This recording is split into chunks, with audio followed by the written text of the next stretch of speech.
El Señor les bendiga. Bueno, me complace mucho tener la oportunidad de compartir la palabra del Señor en esta mañana, en esta serie llamada Renovando el Llamado. Un propósito especial de parte de Dios al tratar estos temas, que nos conlleva a pensar en cuanto al llamado y su renovación en muchas cosas, en muchas particularidades. Y he titulado este mensaje El llamado bajo el proceso de elección, ¿no? Un llamado bajo un proceso de elección. ¿Bien? Quiero contarle un poquito de mi experiencia, no sé si llamarla ministerial, no sé si llamarla vocacional, no sé si llamarla de servicio, pero quiero acercarlos un poquito a la experiencia que he tenido el privilegio de vivir con relación a mi vida frente a ese llamado del Señor. Una experiencia profunda o de años, o de los 10,000 muertos que enterró el pastor Lionel en su vida ministerial, todas esas cosas, ¿verdad? Sí. No, ¿cuánto fue que dijo? A menos. 9,999, sí, de los cuantos bautizados. Pero sí quiero compartirles algo relacionado al momento en que yo llego a los pies del Señor, llego a los pies de Cristo, siendo niño, pero en esa época, la adolescencia, donde le toca a uno confrontar qué es lo que uno quiere hacer en ese medio eclesial. Me sucedió algo particular, y es que pues el Señor va dando ciertas habilidades, ciertos dones, ciertos talentos a las personas que llegan a la iglesia, pero por las que yo empecé a demostrar, todo el mundo me decía pastor. Pastor, no, usted va a ser el próximo pastor de esta iglesia, que el pastor, usted enseña muy bien la palabra, que usted predica muy bien, que por aquí, que no, usted va a ser el pastor de jóvenes, que el pastor, que el pastor, que el pastor. Y yo llegaba a mi casa a preguntarme, pero ¿qué es esto en lo que me están metiendo? ¿Tendré una posibilidad de elegir otra cosa que no sea lo que pues la comunidad eclesial me está metiendo? Todos decían que el pastor, entonces, una persona que predica o que anda con una Biblia o que ejerce un liderazgo dentro de la iglesia, es pastor. Y entonces empezamos a vivir en un encasillamiento de parte de nuestras comunidades eclesiales, de parte de nuestra comunidad, que nos aman, que no lo están haciendo por mal, que no lo están haciendo ni siquiera porque otros digan, hagámosle propaganda a ver si tumbamos a ese pastor que está allí ahorita. No, tampoco es por eso. Sin embargo, empieza uno a mirar qué es el llamado del Señor. Y en mi experiencia empecé a buscar ese sentido del llamado, qué es lo que Dios realmente quiere hacer. Yo quería hacer cualquier cantidad de cosas menos pastor. Pero ¿qué hacemos con esa presión? ¿Qué hacemos con esa situación?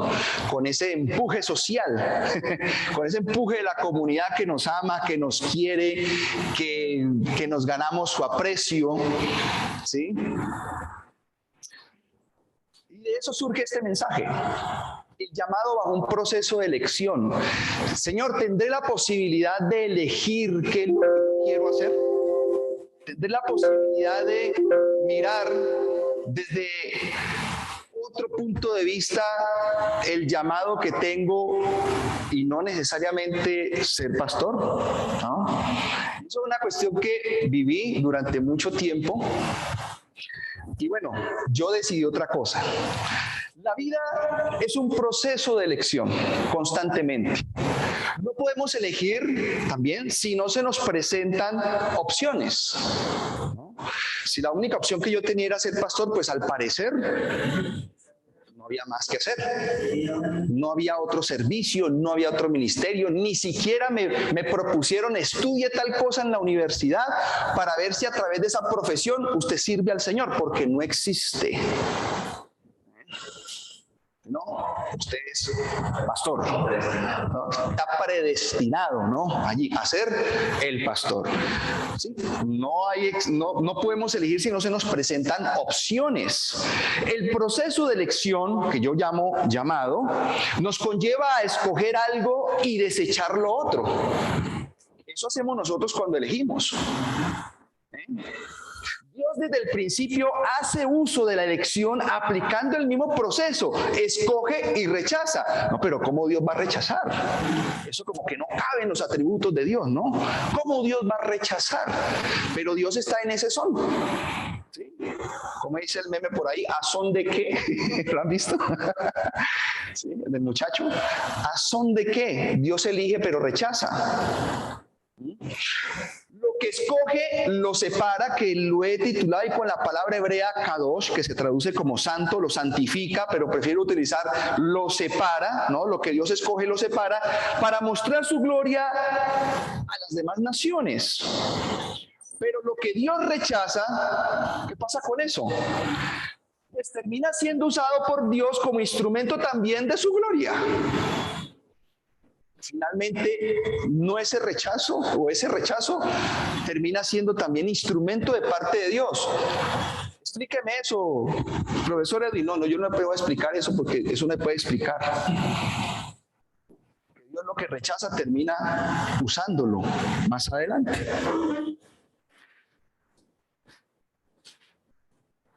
Así que podríamos decir que Dios elige, es decir, llama para su gloria, para mostrar su amor, de modo que Dios elige, ¿con qué criterio? Porque sí. Dios elige porque sí, ¿no? Eso es una de las grandes cuestiones en la teología. La teología de la elección de Dios, ¿por qué Dios elige? Porque sí. En medio de todo esto, entonces, en medio de este contexto que les cuento de mi experiencia, que no es muy amplia, sino que mi experiencia al servicio del Señor está prácticamente definida por unos dilemas que me tocó atravesar, que me tocó vivir, de unas confrontaciones. Se nos ha dicho entonces que el llamado cristiano, el llamado a servir de Dios, es una invitación de parte de Dios para que vivamos según la voluntad mientras vivimos acá en la tierra. El llamado es un destino que Dios tiene para nuestras vidas. También se nos ha dicho, bueno, cuando Dios te llama, pero ¿qué hacer cuando Dios nos llama? A veces el Señor nos llama para encontrar una misión en la vida o para servir en una misión específica. A esa llamada, ¿sí?, le vamos a decir vocación. También la podemos decir vocación. La primera vocación que el ser humano tiene y que recibe de parte de Dios es la vocación o el llamado a la vida. Eso es lo primero que tenemos que empezar a definir. El llamado a la vida. Eso es lo primero a lo que Dios nos ha llamado. Pero el Señor continúa llamándonos a lo largo de nuestra existencia para dirigir nuestros pasos por el camino que Él desea que sigamos. O la Biblia lo llama el camino del bien. Pero entran mis cuestionamientos desde mi experiencia y mi vivencia. ¿Qué elección tengo cuando Dios me llama? Y empiezo una serie de preguntas. ¿A qué me llama Dios? El llamado de Dios es solo participar de los ministerios que describe solamente la Biblia ahí en Efesios y primera a los Corintios. ¿Puedo elegir servir a Dios también con mi profesión?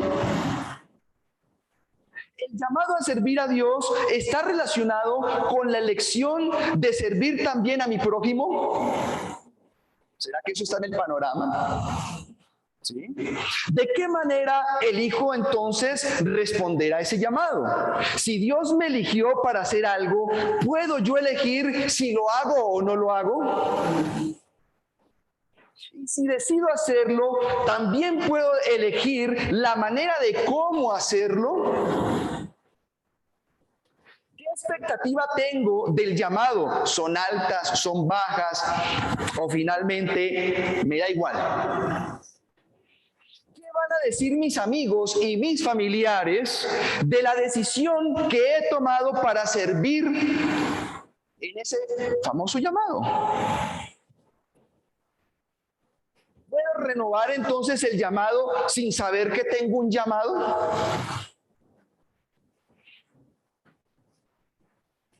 Y si sé que tengo ese llamado, entonces, ¿qué es lo que tengo que renovar?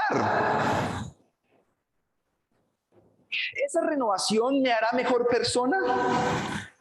¿Qué papel juega la comunidad? ¿Sí? En el llamado que Dios me hace y en esa renovación de ese llamado. Es importante entonces renovar el llamado para que nuestra comunidad sea renovada. Empiezan unos cuestionamientos que no solamente me comprometen a mí en el llamado, sino que también cuando veo el panorama, ese llamado tiene un aspecto de responsabilidad muy grande, y es la comunidad. ¿Para qué Dios me llama? Estos cuestionamientos pues, nos podrían llevar a dos direcciones. Primero, nos puede llevar a discernir el llamado de Dios para nuestras vidas. Hombre, Dios me está llamando para esto. Pero también estos cuestionamientos me pueden llevar al lugar opuesto del llamado de Dios o el llamado que Dios me está haciendo. Debemos elegir, porque el llamado está bajo un proceso de elección. Si Dios elige, también tengo la capacidad de elegir. Y en la Biblia vamos a tener muchos, pero muchos ejemplos de personajes bíblicos con este tipo de dilemas, con este tipo de situación con sus llamados. ¿Sí? Entonces, uno de esos ejemplos que he tomado, porque me pareció bastante interesante, es la vida del mismo Jonás. Jonás. ¿Conocen a Jonás? ¿No, Jonás?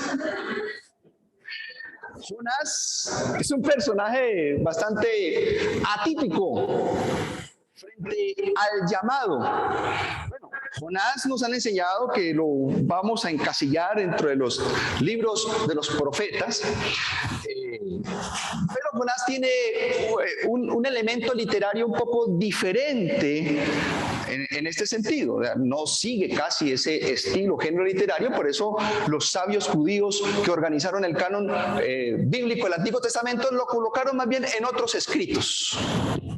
Allá, en otros escritos. Pero Jonás representa la tensión entre el llamado de Dios a la gracia y la misericordia y los prejuicios, inatenciones y amarguras que luchan contra la gran profundidad del llamamiento y a la gracia del Señor. Jonás está en un dilema bastante serio, pero para poder comprender esta situación de Jonás es importante mirar el contexto de Jonás. ¿En qué circunstancia y en qué situación Dios llama a Jonás? Y miremos si Jonás tiene esa forma de decidir su llamado. El capítulo 1 de Jonás, versículo 1, dice: vino palabra del Señor a Jonás, hijo de Amitai, diciendo: levántate y ve a Nínive, aquella gran ciudad, y pregona contra ella, porque ha subido su maldad delante de mí. Y Jonás se levantó para huir de la presencia del Señor a Tarsis. O sea, allá queda Nínive, y el hombre dijo: listo, Señor, por aquí más derechito.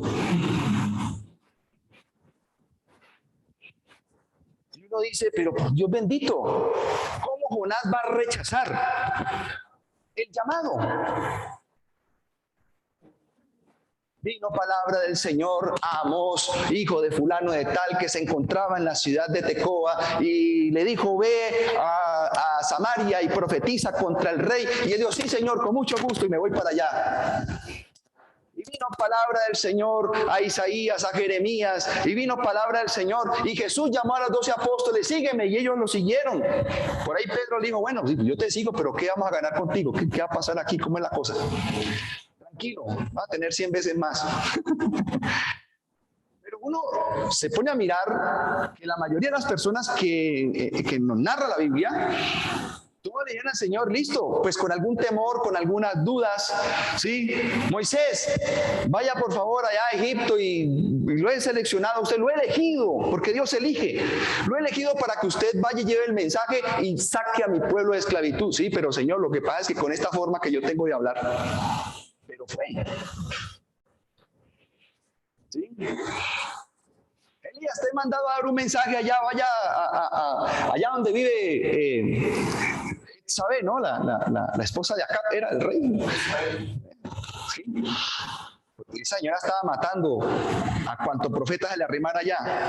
Y el hombre le dijo, sí señor, yo voy a ir, pero me voy a ir por acá, a esconderme por acá en este arroyo, y por acá, aquí no me encuentran.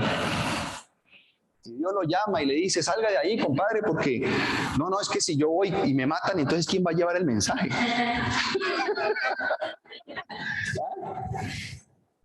Tranquilo, que yo tengo 7,000 de reemplazo. Pero todos en su llamado tienen que pasar por el proceso de elección.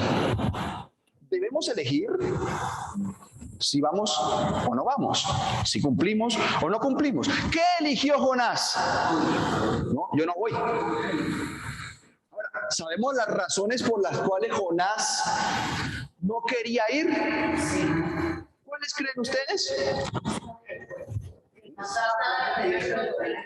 No estaba de acuerdo. ¿Por qué? Había sido muy malvado. Un pueblo ninivita, ni siquiera eran pueblo de Dios, no eran elegidos. Además, el pueblo ha hecho muchas maldades. Está rondando por ahí 700 antes de Cristo. Se está levantando ese pueblo fuerte y está haciendo temblar a los reyes del contexto de ahí por ahí cerquita, porque vienen conquistando y conquistando y ya va a llegar allí a Jerusalén. Samaria, el reino del norte. Bueno, Jonás se levantó no para ir o para cumplir la palabra del Señor, sino que se fue para Tarsis, se fue para el lado opuesto. ¿Pero cómo? ¿Cómo es posible que Jonás huya a la dirección opuesta a la ciudad más lejana de Nínive? ¿Cómo se atreve a desobedecer tan descaradamente a su Señor, a su rey, al creador de todo? ¿Qué justificación tiene el renunciar a una carga, a un llamado puesto por el Señor, que lo ha hecho con toda autoridad y con todo poder?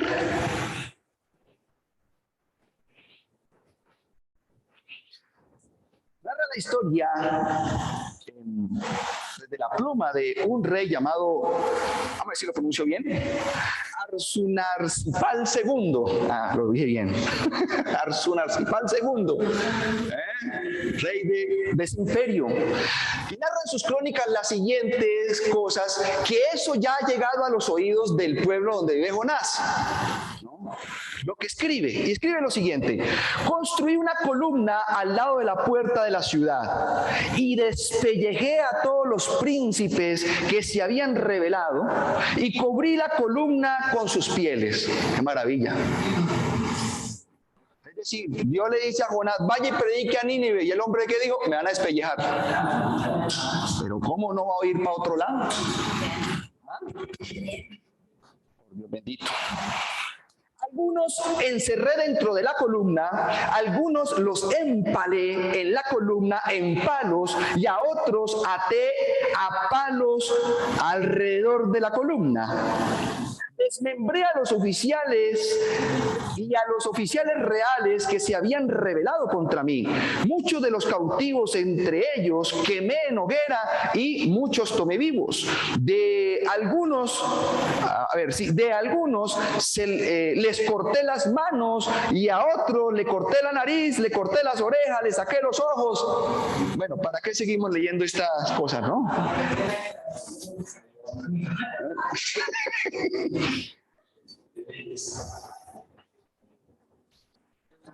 Y para cerrar, como para no leer todo el párrafo, porque hay muchas cositas allí como extrañas, dice, y a los demás los hice ser consumidos por la sed en el desierto del Éufrates. Y le están diciendo a Jonás, pegue para allá. Pero ahora la palabra del Señor interrumpe el sueño y la tranquilidad de Jonás. Es decir, hay un llamado, Dios le está haciendo un llamado, pero en esas circunstancias, ¿tiene el profeta derecho a elegir? ¿El Señor me manda a Nínive para predicar?, se pregunta Jonás. ¿Qué pasa si el Señor tiene compasión de ellos y los perdona y perdona a esos asirios? ¿Y si vuelven a ser un imperio poderoso después de que el Señor los perdone?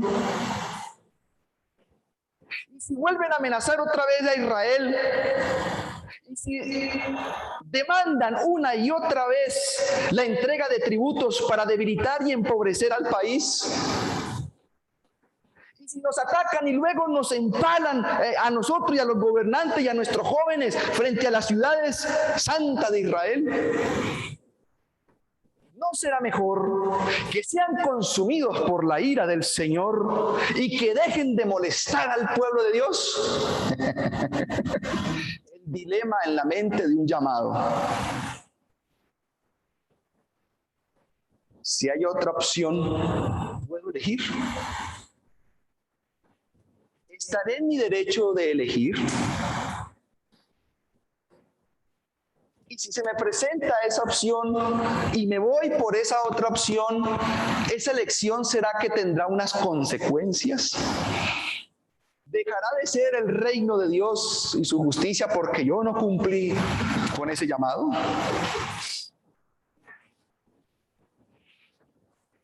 Un hombre frente al dilema del llamado. Revisando entonces en breves palabras esta situación de Jonás, que Dios lo llamó a ir a un lado y se fue para el otro, tomó la elección.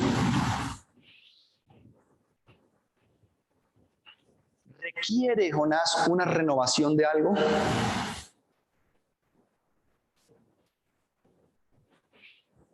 ¿Será que Jonás no está pensando en la comunidad? Y mire la importancia del término comunidad en el llamado. Todos nosotros leemos, estudiamos, predicamos la Biblia, pero siempre en ese entorno de comunidad. Es decir, si no estamos pensando en la comunidad, en lo que hacemos con nuestro llamado, pues tenemos que enfocarnos un poquito más. Todo el texto bíblico, su interpretación, su estudio, todo lo que queramos hacer, debe hacerse teniendo en cuenta a la comunidad. De hecho, las leyes en el Antiguo Testamento deben interpretarse a la luz de la comunidad. Porque para eso existe este texto. Cuando el Génesis dice por allá, no es bueno que el hombre esté solo, ¿le haré qué? ¿Ayuda idónea? No, que la doña de la casa, no, ayuda idónea, no. Le haré una a su medida, a su estatura. Una que esté al frente de él o esté en contra de él. Este texto hay que interpretarlo de las dos formas. ¿Sí? Que esté a la par. Bueno, eso no es solamente para aplicar el principio del matrimonio, eso es para aplicar el principio teológico de cómo aprender a vivir en comunidad, porque no es bueno que estemos solos. El principio de la creación divina nos involucra y nos incluye en una comunidad. Por eso ese principio marca toda la historia bíblica, marca la historia de Israel, marca la historia de la iglesia, marca la historia de nuestras iglesias y marca la historia de las entidades o en la comunidad que nosotros estemos. Es decir, pensar en lo que vamos a hacer, pero teniendo en cuenta al otro, a ese aspecto de la comunidad. ¿No?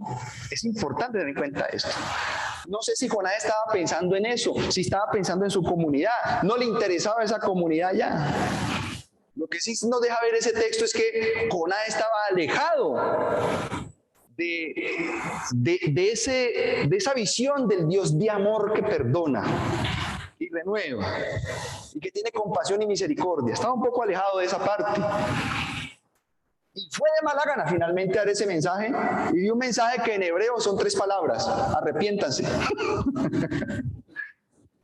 Un mensaje más corto en una predicación de evangelismo. ¿Y qué hizo el pueblo? El el temor de Jonás se cumplió, que se arrepintiera. Acabar de completar.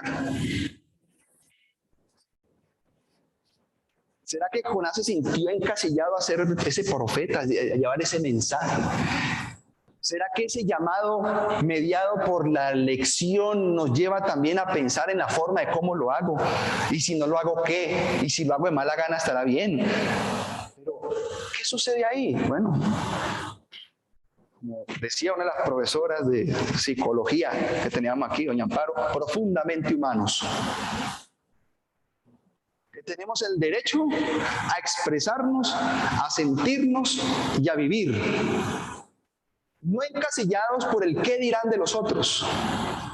Porque si vamos a hacer cosas pensando en el qué dirán de los otros, coartamos ciertas libertades. Y es muy difícil agradar a todo nuestro entorno. Pensemos más bien en hacer las cosas pensando en el ambiente, la comunidad. Y este tema de la comunidad es muy importante porque es vinculante al llamado y es la que nos conlleva a revisar si tenemos que renovar o no nuestro llamado. Porque aunque entremos en ese llamado, estamos en la responsabilidad de autoexaminarnos constantemente. Yo me acuerdo que una vez yo estaba, por un año, no recuerdo en qué año estaba yo en una reunión de ASMICEP. Invitaron al profesor Pablo a predicar. Tengo buena memoria. Y predicaba el texto del consejo del apóstol Pablo a Timoteo. Mírate de ti mismo y de lo que qué y de lo que enseñas. Hacer una revisión. ¿Cómo estamos? ¿Para dónde vamos? Tengo el llamado, esa es la meta. Ser llamados, ya alcancé el umbral de la, no sé cómo le llamaríamos, el clímax de nuestro llamado y ministerio, o necesitará un mantenimiento, necesitará una revisión, sea el llamado que sea. Yo no voy a encasillar el llamado solamente a una actividad eclesial, pastoral, profética, apostólica, romana, no mentiras, a todas esas actividades de llamado. Sino que creo también que nosotros, ese llamado vocación puede ser a través de nuestra profesión. Les estoy hablando de mi experiencia. Por eso, uno de los textos que le hice una traducción personal y particular es esa gran comisión de Mateo 28. Dice que, ¿y qué? ¿Y qué? Ajá. Ir y hacer discípulos, ¿sí? A todas naciones, predicándoles, enseñándoles, bautizando y haciendo todo eso. Pero yo le quise hacer como un ajuste a ese texto. Lo puse de la siguiente forma. Mientras usted hace lo que hace, haga todo eso que dice Mateo. Ahí no dice que usted tiene que ser acá, tiene que ser esto, tiene que ser lo otro. Desde el llamado y la vocación que usted tiene, desde lo que usted eligió hacer en su vida o con su vida frente a la responsabilidad de una comunidad, hágalo. Mientras usted hace lo que hace, esté usted administrando, esté usted programando, llevando la contabilidad, barriendo la casa, etcétera. Lo que estemos haciendo, mientras hacemos eso, prediquemos, discipulemos y cumplamos esa comisión. Pero no lo encasillemos solamente en una actividad que para muchos también fue inalcanzable, ¿no? O cuándo yo seré evangelista, cuándo. Hay muchas personas que están en ese dilema. Y eso de descubrir el llamado, eso no es una cosa que se le aparece. Y se me apareció el Señor en sueños y vi los querubines volando con 6 alas y me quemó la boca con un carbón caliente. Uno quisiera tener esa experiencia, pero no. Uno hace, ¿no, doña, con qué? Dios mío, la papa está tan cara. Esa carne se volvió un privilegio. Ya no volví a comprar seda dental, porque no hay carne para comer, entonces. Se levanta uno soñando otras cosas, menos en la forma como Dios me va a llamar. ¿Puedo elegir el llamado? ¿Dios elige por mí? ¿O yo puedo responder desde lo que yo elija? Si no son con actividades ministeriales, como lo dice la Biblia, también podría hacerlo como los que sirven en las mesas, o con mi profesión. Y cuando yo esté haciendo allá algo, esté pensando en que lo estoy haciendo para Dios, y hacerlo para Dios, lo estoy haciendo para la comunidad y lo estoy haciendo para el bienestar. Entonces, desde esa perspectiva creo que todos necesitamos en lo que estamos haciendo una renovación. Pensar si lo que yo estoy haciendo cayó en un ciclo vicioso allí, en una situación viciada que ya no me importa ni alrededor, ni me importa el otro, ni me importa la comunidad. Aquí sálvese quien pueda.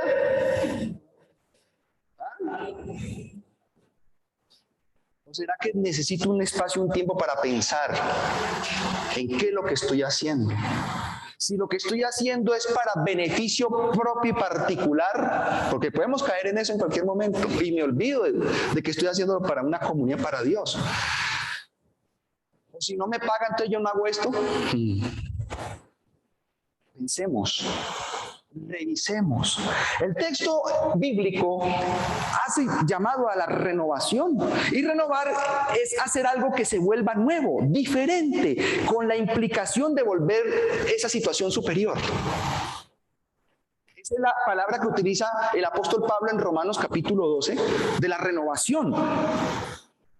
En el hebreo usa una palabra que dice ser diferente, por ende no el mismo que veníamos siendo, con el objeto previo, es decir, con la sazón que veníamos nosotros siendo. Cambiar, renovar, mirar. Bueno, renovar es hacer nuevo eso, no es cambiar lo que hago por otra cosa, ¿no? Porque ahí tendríamos que revisar esa situación. Ya uno, 30 años en la profesión, no, ahora me voy a dedicar a otra cosa. No es cambiar, es darle sentido. Buscar encontrar, porque qué tal ese tipo de renovación, ¿no? Necesito renovar a mi esposa, voy a cambiarla. No nos metamos en ese tipo de cambios que son problemáticos. No, renovar tiene eso. Por tanto, hermanos míos, ya que Dios es tan bueno con ustedes, les ruego que dediquen toda su vida a servirle y a hacer todo lo que a Él le agrada. Eso lo dice en TLA. Y el siguiente versículo lo agarré de la Dios hablado y dice, y no vivan ya según los criterios de este tiempo presente, al contrario, cambien su manera de pensar para que así cambie su manera de vivir.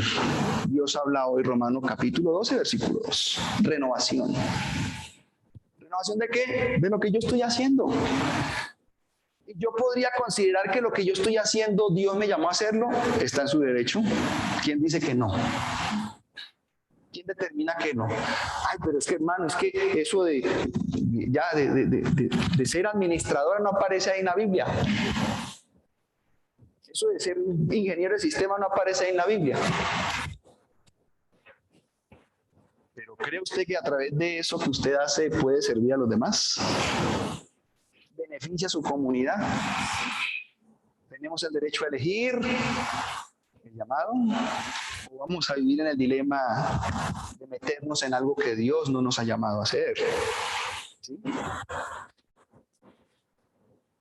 Podríamos concluir diciendo entonces que el llamado y su renovación siempre dependerá de la elección, o siempre dependerá de lo que usted y yo elijamos. Siempre dependerá de eso. Siempre. Sabiendo que todo lo que nosotros hacemos, hagámoslo para el Señor, para la gloria de Él. Sea en el trabajo, sea en el cargo, sea en la iglesia, sea como padres, como hijos. Pensemos en eso, siempre, siempre. No todos fuimos llamados a ser pastores, o predicadores, o fuimos llamados a hacer otras cosas.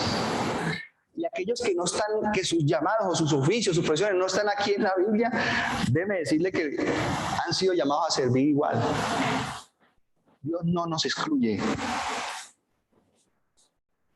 ¿Usted eligió estudiar teología? ¿No? ¿Qué dirán mis amigos, mis familiares de mi llamado? ¿No? Es una de las preguntas que yo me hacía. Todas preguntas que les puse ahí, de las que yo me hacía. ¿Qué me importa que venga el mundo encima? Pero yo elegí esto. Y soy feliz enseñándola, y soy feliz en las aulas de clase. Ahí está mi vida. ¿Sí? Me siento completo. Estoy contento con lo que hago. Que siento que estoy sirviendo a los demás. Siempre tener ese espíritu de servir y elegir cómo servimos. Señor, te damos gracias en esta mañana por tu misericordia y tu bondad. Te agradezco, Señor, por el privilegio que nos das de ser llamados, Señor. Pero también te agradecemos por el privilegio de darnos la oportunidad de renovar ese llamado, de renovar eso que he sido llamado a hacer. Posiblemente me he desenfocado, Señor, y esté dándole prioridad a algunas circunstancias, Señor, de la vida, o esas circunstancias de la vida han hecho que mi llamado gire o dé un giro diferente y vayamos a la ciudad equivocada, como lo hizo Jonás. Señor, lo único que te pedimos en esta mañana es que nos ayudes, nos guíes por medio de tu Espíritu, que nos ayudes, Señor, a volver a tus caminos, a volver a los senderos, Señor, de ese llamado, a volver a tener en cuenta que lo que yo hago debe estar presente esa comunidad, Señor, ese sentido de la comunidad, ese sentido de servir a los demás para un mejor, Señor, para una mejor calidad de vida de todos en medio de estas circunstancias tan difíciles que estamos viviendo cada uno de nosotros. Te agradezco, Señor, por la oportunidad, te agradezco por tu palabra, te agradezco por las personas que están conectadas, Señor, allí escuchando esta palabra, este culto, por los que estamos aquí presentes. Te damos gracias por la Universidad Bautista, Señor, por el direccionamiento, por sus directores, por sus líderes, por todos los que colaboramos, Señor, en esta institución. Pedimos que tomes esta institución en tus manos y que podamos seguir adelante, Señor. En Cristo Jesús, amén y amén. Bendiciones.